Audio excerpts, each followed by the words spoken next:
We are following these critically important developments on Capitol Hill. The final vote just happening 26 hours into a marathon Senate session for the president's massive budget bill. It happened all last night through this morning. We saw what's called a vote-a-rama, 48 amendments to the bill, the most in history. But nothing significantly altered the core provisions of this bill, which would extend the president's tax cuts while making deep cuts to Medicaid and food stamps to pay for them, plus adding trillions to the national debt.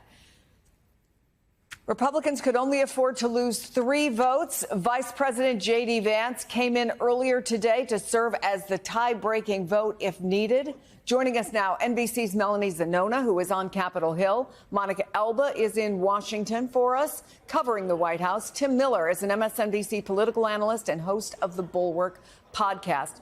Melanie, this was always going to be a nail-biter. What's the latest? Yeah, they're in the process of this final vote. They have not officially gavelled it yet. You can see it there on your screens. But every indication is that this bill is going to pass. Now, there were already some 3 critical no votes. That's Rand Paul of Kentucky. We already knew he was going to be no. Tom Tillis of North Carolina, who announced his retirement over the weekend. And Susan Collins of Maine. She was one we were watching very closely. She had not officially said how she was going to land on this bill. She had a lot of concerns about the cuts to Medicaid, how this would impact rural hospitals, the cuts to food stamps, and she just told our Ryan Nobles off the floor, my difficulties with the bill go far beyond what they could resolve. But the one vote that we were watching and that was able to get this over the finish line, it looks like, was Lisa Murkowski of Alaska. She was given a number of carve-outs in this bill. There was also a final deal, a final substitute amendment. That's what they were working on late into the night, early this morning, to try to win over her vote. That includes a softening of the phase-out of the clean energy tax credits. It also removed an excise tax on the solar and wind energy products. Prior to that, there was also some additional carve-outs for her home state of Alaska for some of these cuts to SNAP. Some of those were ruled out of order, but ultimately, Murkowski got to yes. So this is a big critical win in the Senate, a huge feat for the GOP leadership. Now it heads to the House, and there are problems brewing in the House because there were a lot of changes made to this bill from the House product. There are steeper cuts to Medicaid than what the House initially passed, so there are a number of moderates who have expressed concern over that. There are also fiscal conservatives who don't like that the Senate product cuts less spending than what they were promised. I was just talking to Chip Roy. He's a member of the House Freedom Caucus. He said currently he is a no on this bill. He wants to see what the final Senate product is going to be, but he does not sound keen to vote for this product as is, and he is warning that they might not be able to make the July 4th deadline. However, what I will say, the Senate being able to pass this is going to create a huge boost of momentum to get this through the House. The president wants something on his desk for this symbolic July 4th bill signing. There's going to be a lot of lobbying. There's going to be a lot of work cut out for the House GOP leadership. I suspect Trump might get more heavily involved in these closing days here. He is often known as the closer here on Capitol Hill. So no doubt, there's still some work to go, but getting it through the Senate, a big feat, a big deal, and this puts us on a real track to passage and to finally getting onto President Trump's desk. All right. Thanks, Melanie. And we'll come back to you a little bit more about what we expect to see in the House. But, Tim, this was a pivotal moment. It was a pivotal moment for President Trump, who absolutely positively threw all of his weight behind this. It was a pivotal moment for Congress, certainly for the Senate, for John Thune, to show that they could deliver for the president. And in a very different sense, a pivotal moment for tens of millions of Americans who rely on the programs that now will get significantly cut in this bill. What do you make of what we just saw unfold on the Senate floor? Well, look, it's very reminiscent of what happened during Trump's first term with Obamacare. But instead of John McCain giving the thumbs down and not providing the vote that would have been needed to repeal Obamacare, Lisa Murkowski gives the thumbs up, and they pass this on a less than party line vote with just Republicans, 50 Republicans, and J.D. Vance breaking the tie. And they needed Lisa Murkowski, who is, maybe the one or two most moderate members of the conference. It's hard to see.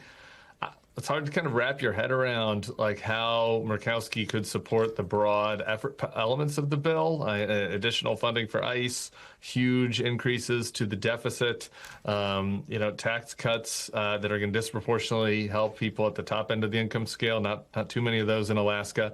And so, what it ends up doing is she does it, I think, because Alaska gets some of these carve-outs, kind of old school swamp style politics, if you will, and kind of relationships with the Senate Republican leadership. So to me, I think that's the most striking thing that happened. Like, this thing was on the cusp of being defeated, but one of the supposed so-called moderates in the Senate cast a deciding vote. We saw the same thing in the House, where a lot of the frontline Republicans voted for it. I think there's going to be real political damage for those House Republicans. Murkowski's protected; she's not up for a bit, but I think those House Republicans are going to suffer political consequences from this.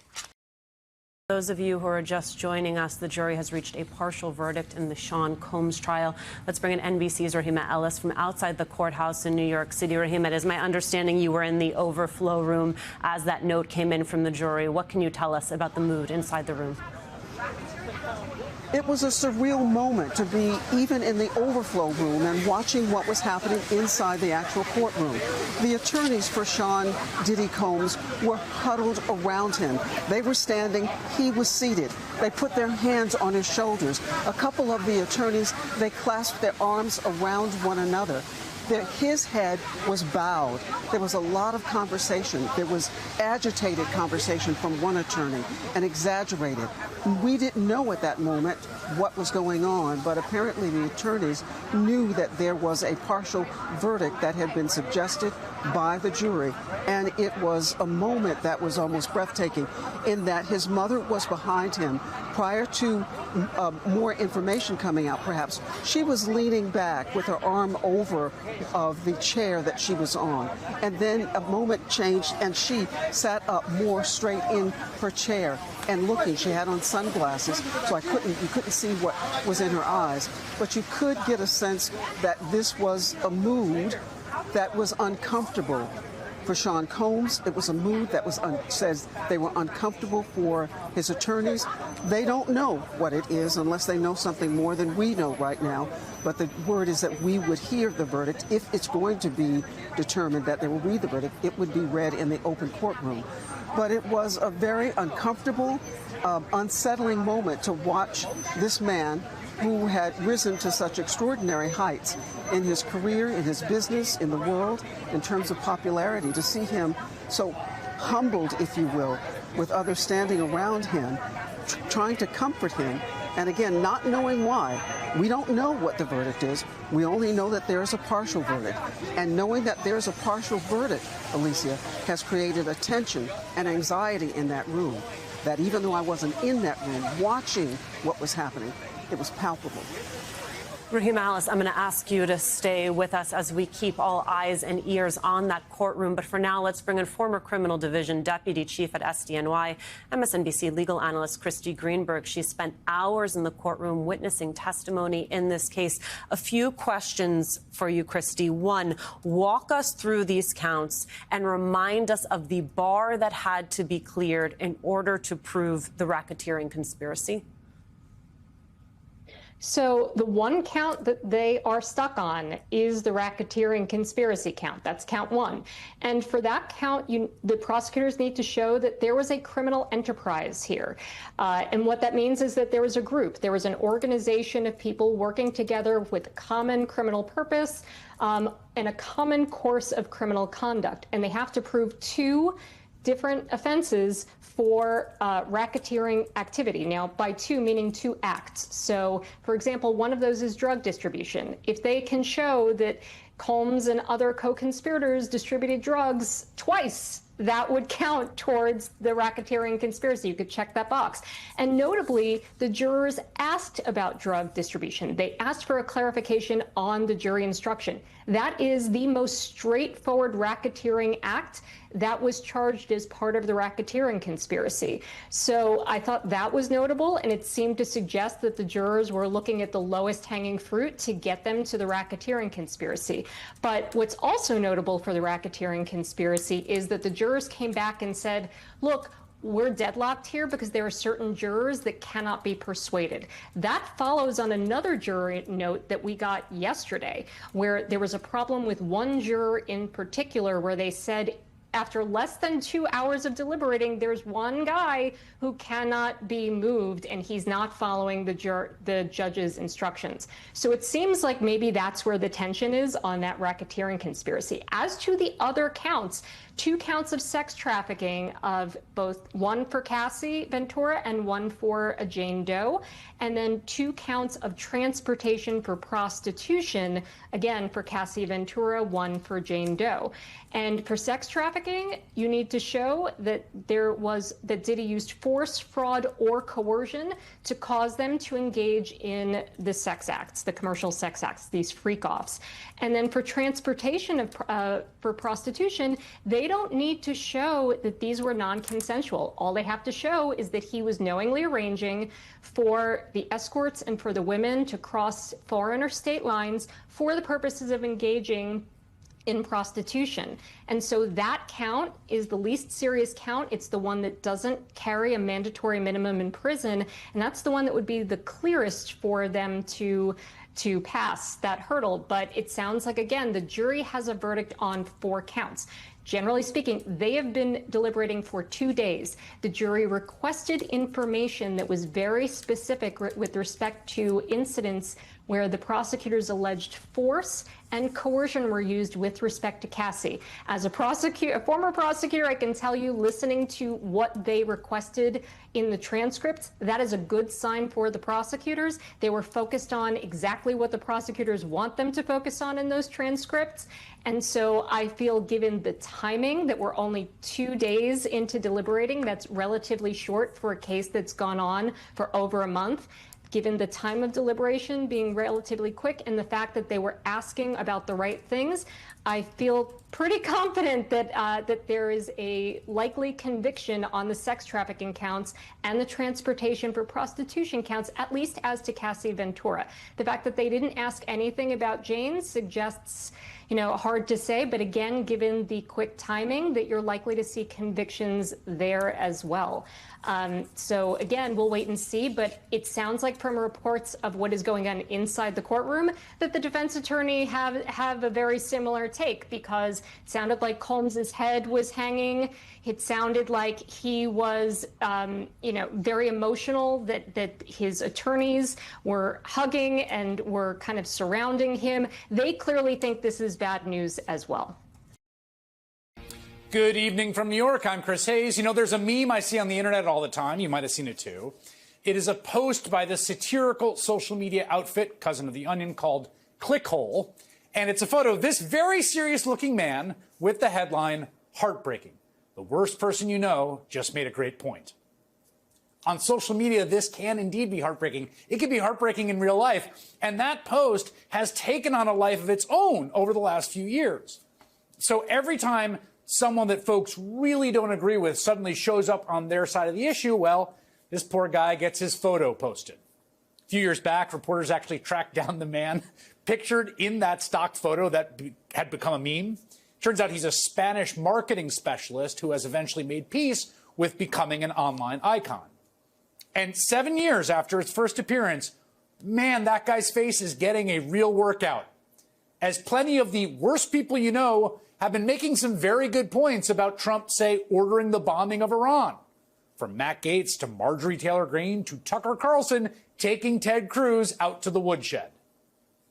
President Trump knows that the Bush-era doctrine of regime change wars in the Middle East is foolish. The American people have been brainwashed into believing that America has to engage in these foreign wars in order for us to survive. You don't know the population of the country you seek to topple? How many people live in Iran? 92 million. Okay. You don't know anything about Iran. So okay, I am not the Tucker Carlson expert on Iran. You're a senator who's calling for the overthrow of the government. This week, we've got a new contender. the world's richest man and Trump's former political benefactor, Elon Musk, railing against Trump's so-called big, beautiful bill, a bill that is almost suicidally self-destructive to America's future.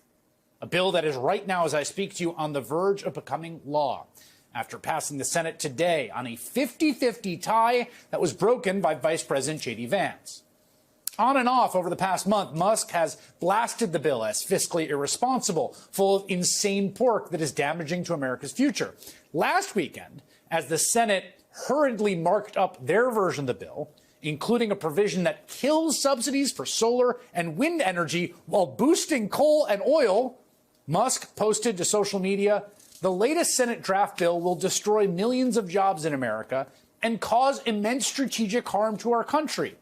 Utterly insane and destructive, it gives handouts to industries of the past while severely damaging industries of the future." And cue our bald Spanish friend, he's not wrong. Heartbreaking indeed. Musk even threatened to form a new political party and to unseat Republicans who vote for the bill against their own stated principles. Quote, "Every member of Congress who campaigned on reducing government spending and then immediately voted for the biggest debt increase in history should hang their head in shame, and they will lose their primary next year if it is the last thing I do on this earth." Now, we should be clear here. Musk is also mad because the bill does away with a big subsidy on electric car purchases, which, by the way, is good policy, but also his car company Tesla relies on. It's not like he's suddenly a good guy here. Remember, he was the Doge founder. He was running around cutting things like biomedical research, cancer research, and USAID, leading to deaths almost too many to count.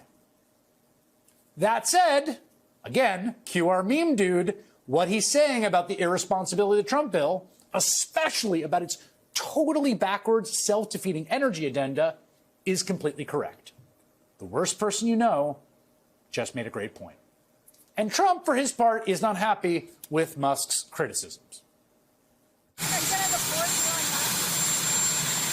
don't know. I think we'll have to take a look. We might have to put Doge on Elon. You know what Doge is?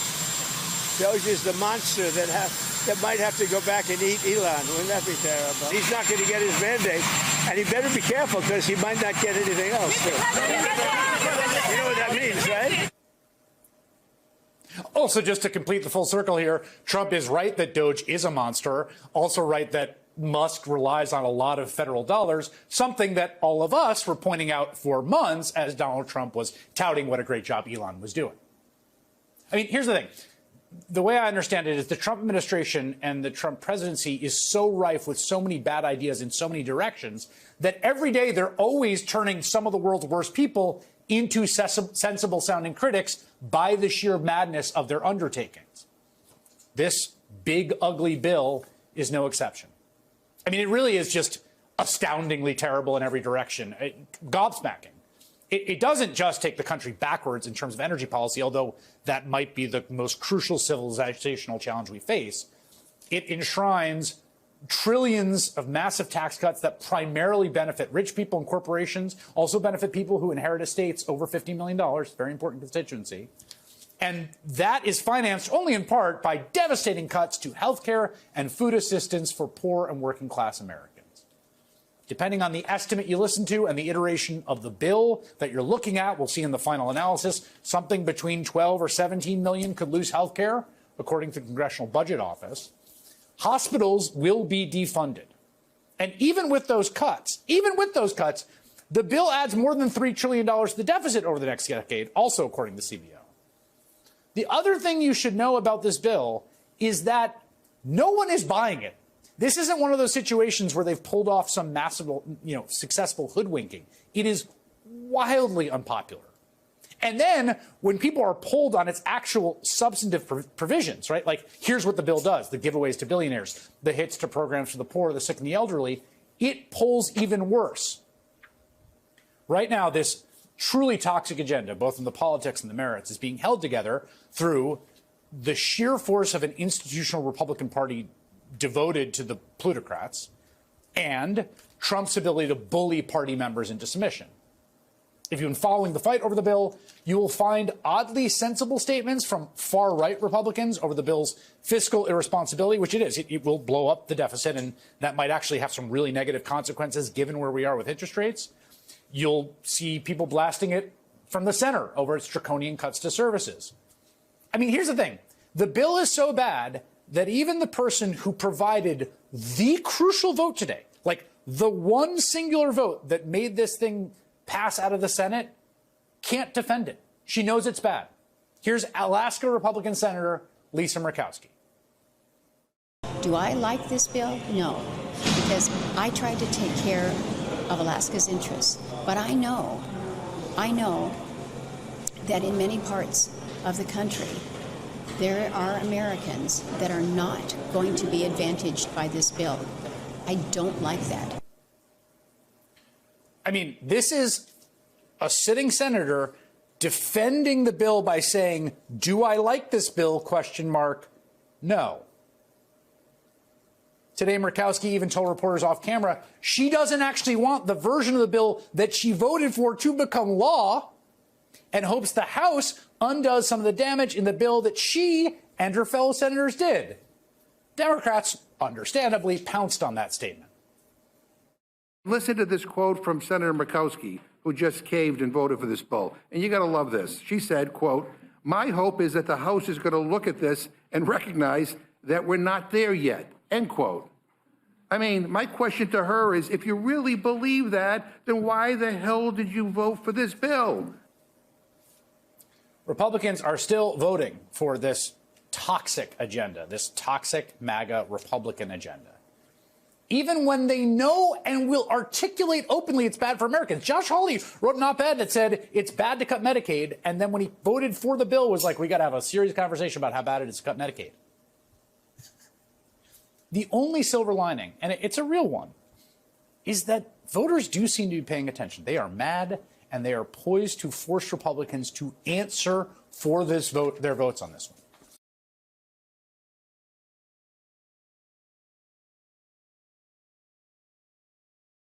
I want to show you what it is supposed to look like on the day a president of the United States sees their signature legislation pass through one house of Congress. Yeah, who is casting? It must be Daniel, right? That's it.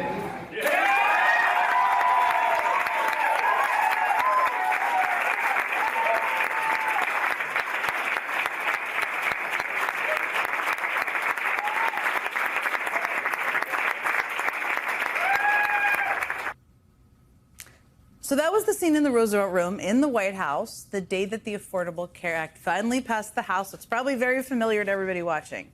Everyone in that room nervously watching the screen, really quiet, waiting for that final vote to come in. Then everyone erupts in cheers. The president hugs the vice president, high fives all around. And all of that is what passing major legislation you're really proud of looks like in a normal administration.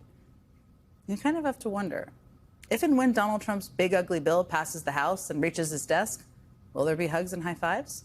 Will they celebrate like the Obama team did on that day in 2010? Will they put out a video of it? I raised that question because if what Donald Trump did today is any sort of a guide, it seems like he'd rather be talking about pretty much anything else. I mean, today after the Senate voted to rip health care away from millions of Americans, Trump departed D.C. for a different kind of swamp of sorts. His new Florida tent prison for immigrants, the one he calls Alligator Alcatraz, and is literally selling merchandise around as well, which is gross. He spent the day touring cages in a makeshift tent instead of focusing on the only major legislation he has put forward in his second term. The signature legislation that his biggest supporters in Congress claim is basically his legacy. And it wasn't like he didn't have any opportunities to talk about the big, ugly bill along the way. I mean, every chance he got, every chance, he stopped to talk to reporters. But he was always focused on something else. Like when he departed for Florida and casually mused, just casually, to a tabloid journalist about deporting and bankrupting his biggest campaign donor. I don't know. I think we'll have to take a look. We might have to put Doge on Elon. You know Doge is? Doge is the monster that that might have to go back and eat Elon. Wouldn't that be terrible? Wouldn't that be terrible? It's quite a visual. I mean, I guess at least Trump's admitting that Doge is a monster. That's one takeaway from that. But it didn't stop there. When Trump finally got to Florida, he took several questions, lots of questions from right-wing reporters, not about his signature legislation, but about which Democratic officials he'd like to throw in jail. Your message to communist Zorhan Mandami? Well, then we'll have to arrest him. Look, we don't need a communist in this country. Former DHS Secretary Mayorkas, why hasn't he been arrested yet? Well, I take a look at that one because what he did is it's beyond incompetence. So take a look at it. Very good question, actually. Thank you. What overwhelmingly unbiased questions from that press corps, I just have to note. But it was like that all day. Now, Trump did actually address the big ugly bill when he was asked directly about it. But it's very clear he wanted to talk about pretty much anything else when given the chance. I mean, he talked about how alligators make good cops because you don't have to pay them, obviously. He talked about deporting U.S. citizens. He complained about the chairman of the Federal Reserve again. He rambled on about basically everything but his big ugly bill, even the proverbial kitchen sink. The other night, you buy a house, they have a faucet in the house, Joe.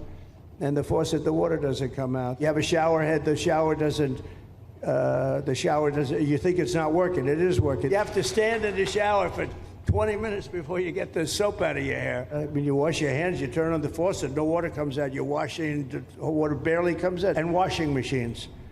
The washing machine, they give you like a quarter of this bottle to do your clothing. The dishwashers, that was the other one. They give you like this much water right up to there. It sounds crazy. It's little things. The straw. I was tired of having straws melt in my mouth, you know? The old water pressure and straw obsessions. Age-old ones. He likes to go back to them.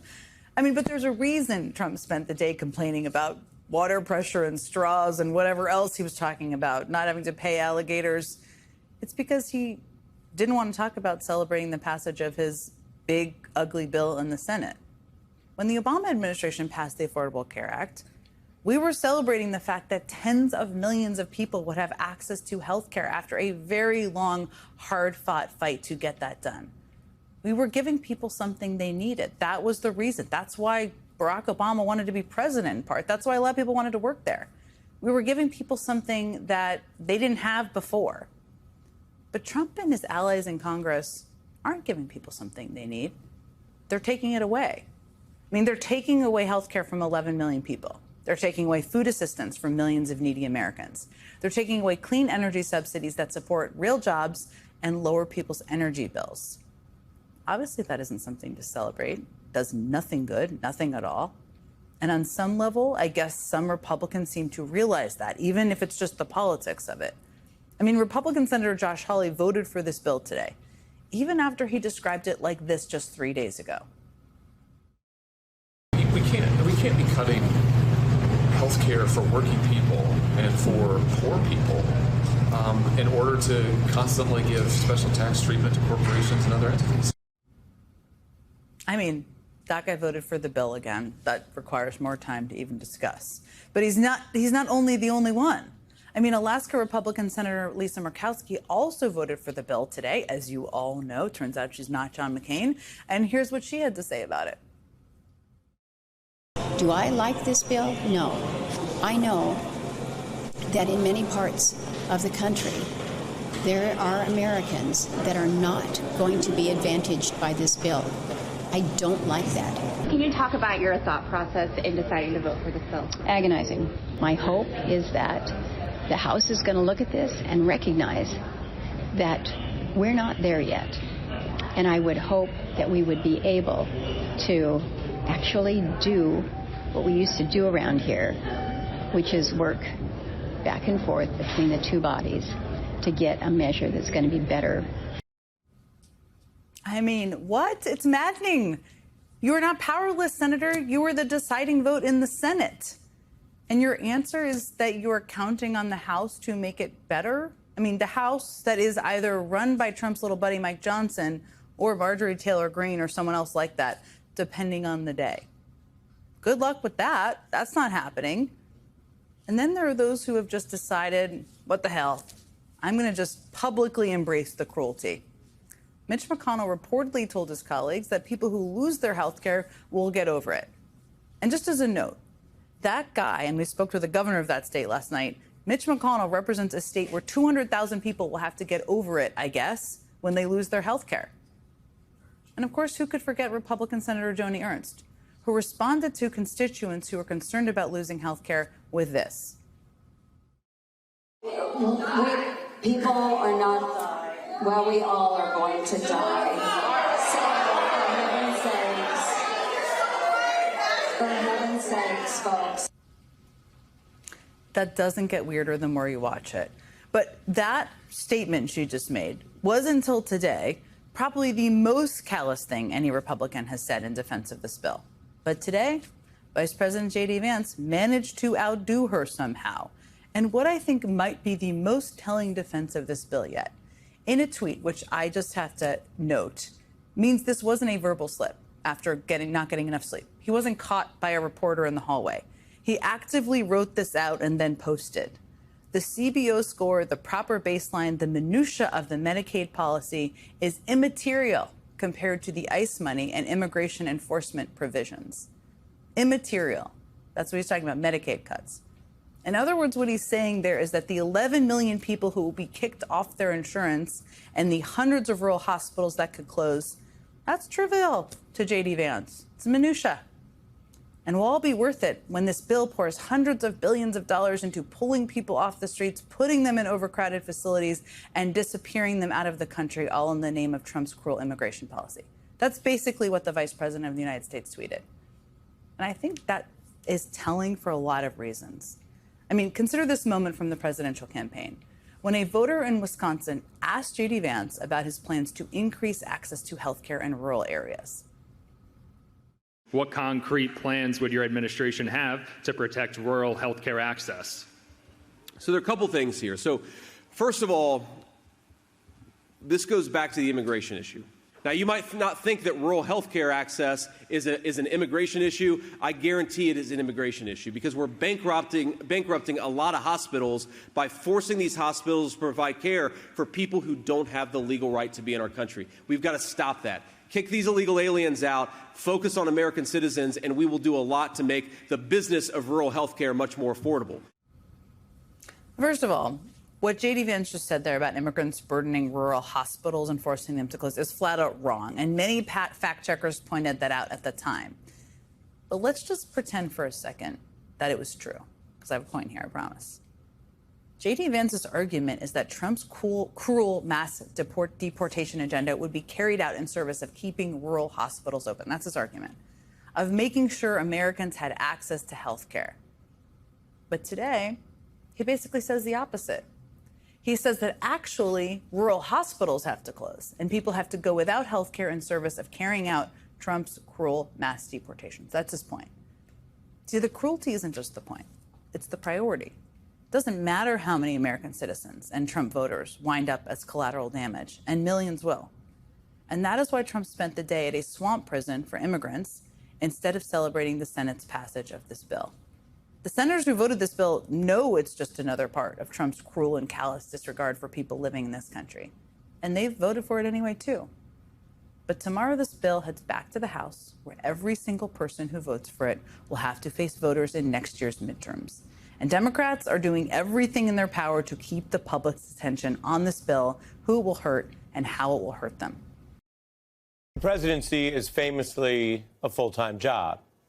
If you follow it, you know, there's those shots they show from the first to the fourth year or the eighth year, how it ages people, the hard work, 24/7, the job follows you wherever you go. But in Donald Trump's case, he is moonlighting and clearly spending his time on other side hustles.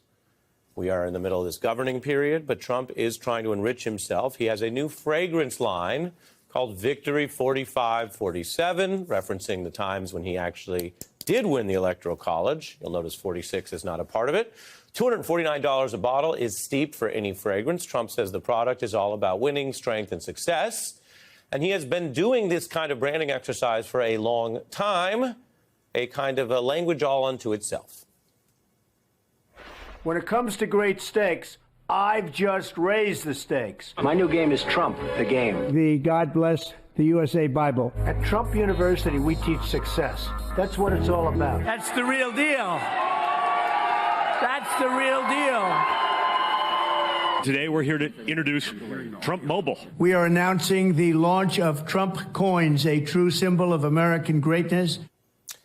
Is there any amount of wealth you can reach where you stop hawking things with your name on it? The sneakers, the watches, the Bibles, the guitars, steaks, gold phones, a educational program that was falsely sold as a university and led to tens of millions of dollars in settlements. That one actually crossed legal lines. Financial disclosures show that Trump has made tens of millions of dollars from these products, plus over $50 million alone in crypto, which he once derided as a scam run by scammers until he joined them. The meme coin that he has opens up many questions about conflicts of interest, red flags, because Trump has used that coin, more so than the cologne or this other stuff, to bring in people to evade campaign finance rules. The meme coin investors, including foreigners who want to control policy in the United States, get special access. Guests telling one reporter they attended with the intent of influencing Trump and financial regulations. It's unlike anything we've seen in history. To be clear, there have been much more minor, smaller versions of scandals about self-enrichment, which only speaks to how Trump, as a celebrity-style president, who, of course, has been indicted, not convicted of anything except the New York case, which, remember, involved business allegations. But this president has obviously gotten in more trouble than others, but has ultimately gotten away with more than others and doesn't seem to have any other limitation on the idea that he should just be focused in his second term on doing this full-time job. Another cryptocurrency mining and holding company backed by Trump's family has raised over $200 million, again raising the question of whether they would get that money if their father wasn't president right now. And if not, it raises questions about ethics and conflicts of interest. Federal ethics rules already ban all of this kind of stuff for lawmakers, meaning every member of Congress. They don't constrain a president as much, but no prior president has ever tried to enrich themselves this much, this far. Well, this is certainly Donald Trump's priority. I mean, he has turned this into the product placement presidency. You know, there's an underrated movie from the 90s called Dead Presidents, which is about a bank heist movie, and it refers to the dead presidents on the currency.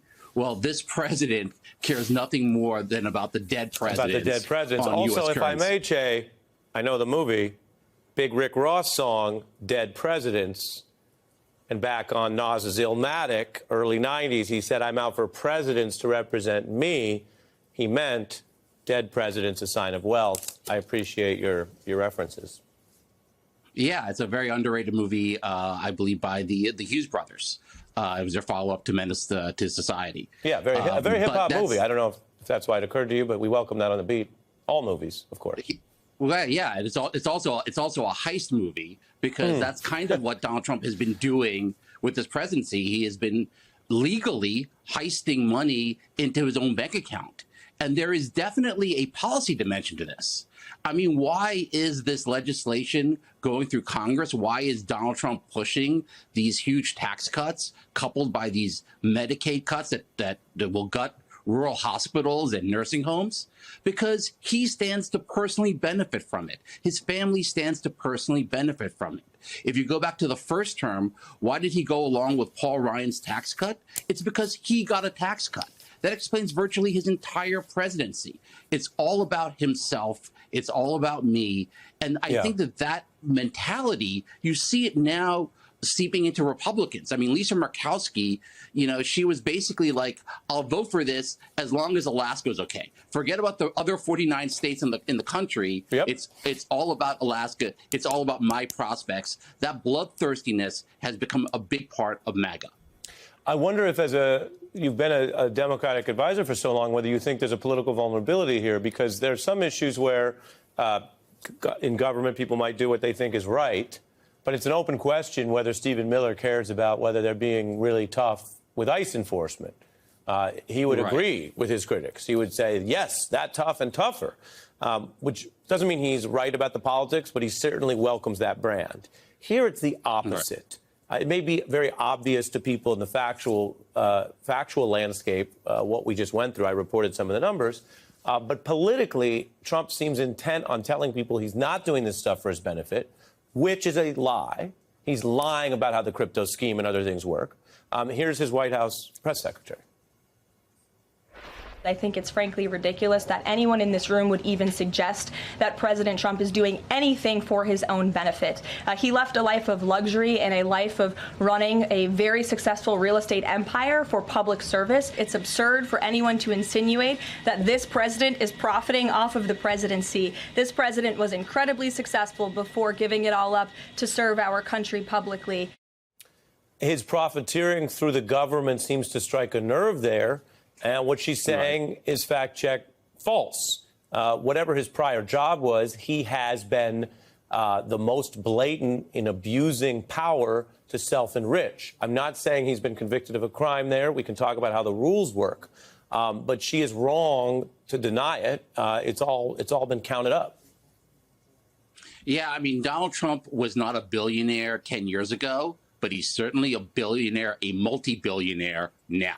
He has basically made $1 billion a month for the first 3 months of his presidency. I saw an estimate of $3 billion that was coming in through just the first 3 months of his presidency, which is remarkable how much money he has made off of all these products and all these lifestyle accoutrements that he is selling through the presidency. But I think politically, if you think about it, the Democratic Party was very successful going at Mitt Romney, saying he's a rich man who helps himself and rich people like him, and he doesn't care about you. Well, Donald Trump is Mitt Romney, but in a Vince McMahon costume.